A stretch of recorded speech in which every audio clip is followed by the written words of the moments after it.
All right, what we have for review today are Kellogg's Rice Krispies. Introduced in 1927, this is an American favorite today. It's also sold in Australia and other places around the world, but particularly in Australia, it's called Rice Bubbles. Interesting. And there you can see at the top right-hand corner, Snap, Crackle, and Pop, those three elf mascots of this toasted rice cereal.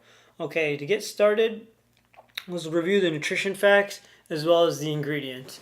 All right, here we go. Nutrition facts are for this one container. It's a pretty small container. It's 18 grams.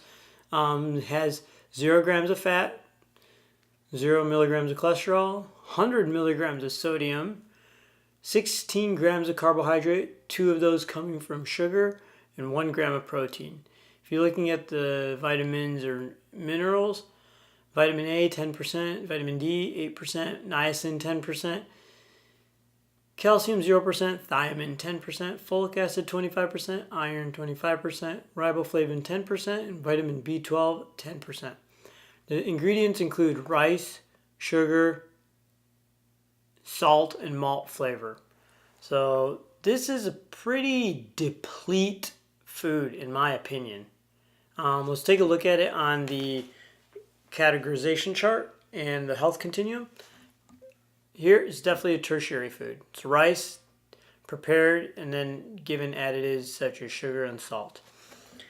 And on this health continuum, for information on the categorization in this health continuum chart, please check the comments below. There's a video for both of these. This is definitely, I would give it a solid number 5 because it's not overly sweetened. It's not it doesn't have tons of vitamins or minerals, and it's just got a lot of carbohydrates from the actual rice rather than add in sweetener. So I'd say it's a take it or leave it food. In my opinion, it's a number 5 out of 10, and I actually leave a bunch of these in my desk drawer at work, so I use it exactly like that. I'll put a little milk in it and eat it as a filler food if I'm getting kind of hungry. And the reason is it gives me a little bit of carbohydrates, 16 grams, which is not too much. Although it does have a high glycemic index, I limit myself to eating just one of these so it's not too unhealthy. All right, let's go ahead and look at how it's packaged. This is in a single serving package. It's kind of nice and convenient. It's in a small box. You peel it back, and underneath you see, oops, made a mess there. You see that it's in there. You just add milk and eat it directly.